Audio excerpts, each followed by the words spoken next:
Hey, Julian and my beautiful and remarkable partner Cesc, live from Reserve Sole Mia. And today we're going to be talking about what's happening in the world of paddle.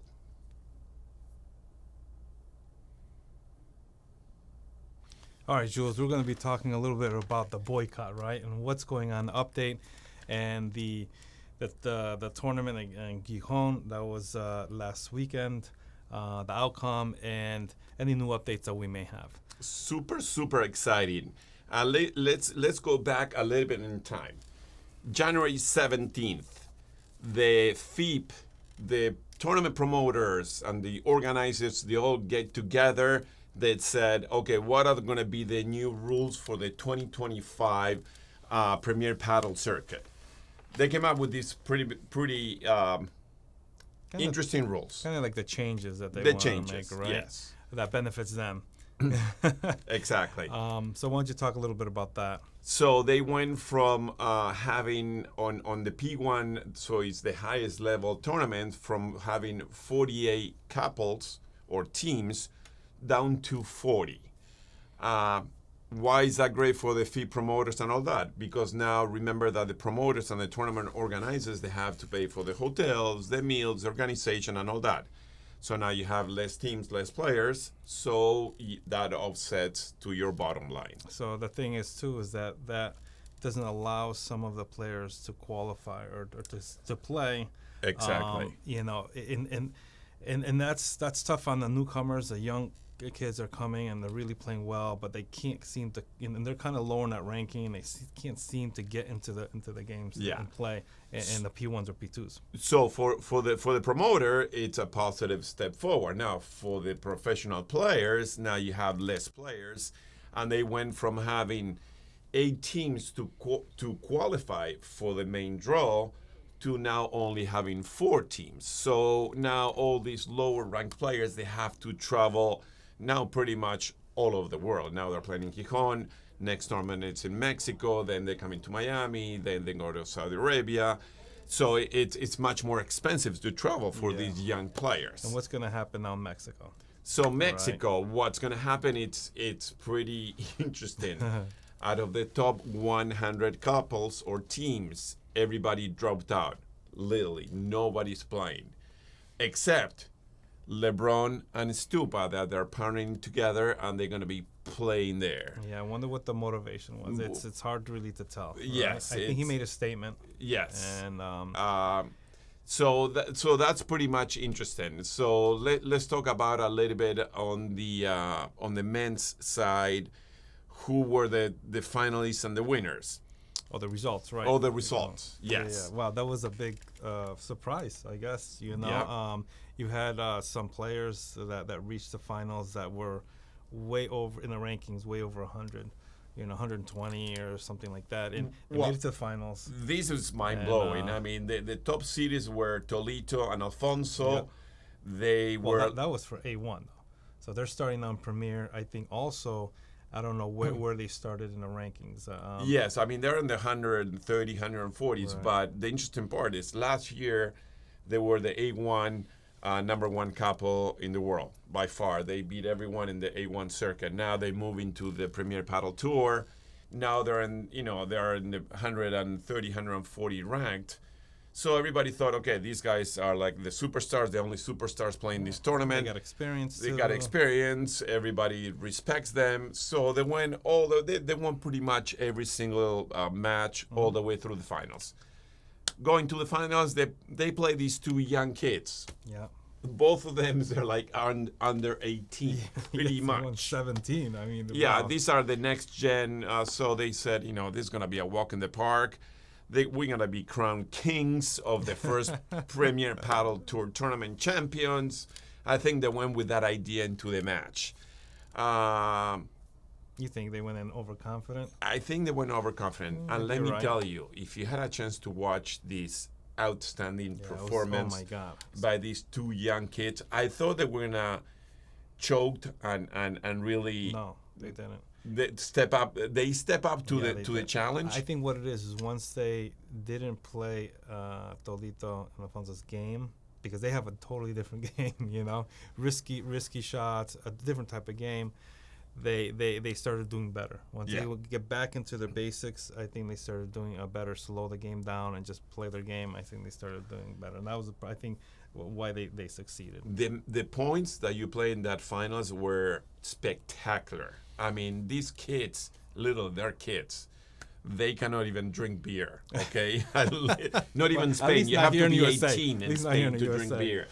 You know, forget about here in the United States. Yeah. They won 7-5. Tolito and Alfonso, they came back 4-6. They won 6-4. And the final set was just one break. And these kids, they put up, they hold the pressure. These guys came with everything. And they brought up the rankings, like, I think by like 50 points. It's incredible. Incredible. I mean, wow. I mean, it's you know, Curro Cabezas, he went from 176 to 68. He's over. That's incredible. It's man. incredible. Gonza Alfonso, he made it to the final. He went from 123 to 71 in the world. Yeah. Diego Garcia, he was ranked 222. He jumped 139 positions. Insane. He's 83 in the world. So that probably wouldn't have happened if obviously this strike didn't come to being. I mean, if you would have all the top 10, top 20, these four players, they would have never made it to the final. That's guaranteed. But I think that was a good way to push this next gen and these young kids. Tolito Aguirre went from 131 to 85 in the world. So let me ask you a question, because everybody's been talking about Tolito playing the Premier Padel and how well he would do, right? Does this measure him of where he should be? I mean, because we haven't seen him play with the top 20 players in the Premier. I think they went all the way through the final, winning pretty much all the matches in 2 sets. I think one of the matches was in 3 sets. Mm-hmm. I think they went into the finals with a little bit overconfidence.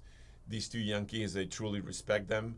But these 2 young players, they step up to the plate and they perform outstandingly. Yeah. I mean, what they did it's incredible. I mean, it was really, really. I was so happy to see these new young kids. It reminded me last year with Leo Elsberger and Tino Libak. Coming from nowhere to make this, I think it was the semifinals, one of the Argentinian tournaments, and they catapult their ranking all the way to the top, and now they're just right there in the top 20, top 30. Don't get me wrong, I love Tolito, but yeah, right. To see these young kids kind of prevail. I mean, they're probably fans of them, you know what I'm saying? So it's pretty amazing. When they shake hands, they were like sort of like, oh my God, you're my hero, But like I said, it's please watch the highlights if you can on YouTube. It's great. Because great game. It was a great game. It was incredible. And then you have the females there. You had Delphi, and now with Hema, right? That was a big switch that they made. She was originally with Bea Gonzalez. Yeah. I thought that was gonna go. They thought they were gonna be a team for a while. Yeah. But they made that change, and I guess it was a good change because they ended up winning, and they beat Ari and Paulita, which was wow. For me, incredible. Ari and Paulita were the undisputed number ones. Yeah. I mean, they were going to run through them easy. Gemma Try and Delphi Brea, they lost the first set 6-0. So we're like, oh man, dude, man. that was it. Yeah. I thought for psychologically, when you lose the first set 6-0, I mean, for you guys, for the team to pull it together and all that. It's tough to come back from that. Yeah. Yeah. And they won the second set 6-1. Yeah. I mean, they truly came back. They made a switch. I would have loved to be a flight on that bench when they were talking to the coach. Right? Yeah, to see what have they changed for them to really bring it turn that game around. That game around. 100%. Yeah, and they won the third set 6-4, taking their first together Premier Padel Tour, trophy. And they played against Ban Claudia, I think, in semis, and that went to the third set. Yeah, that was a close one, you know. I'm amazed how Delphi Brea is playing now.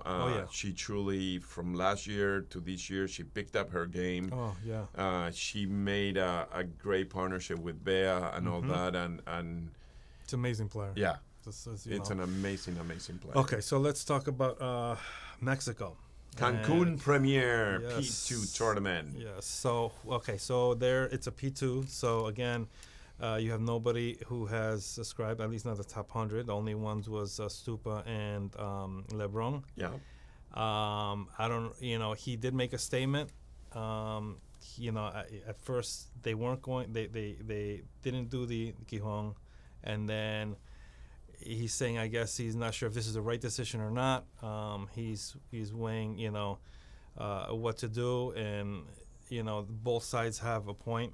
The players and PPA, and then also FIP and Premier, but they move forward. Again, I don't know what the motivation is, but they move forward and they signed up. So, are other players going to do the same thing coming this week? Who knows? I mean, exactly. I mean, the motivation, I think, nobody knows except them. I think it's very positive for the promoters of the tournament.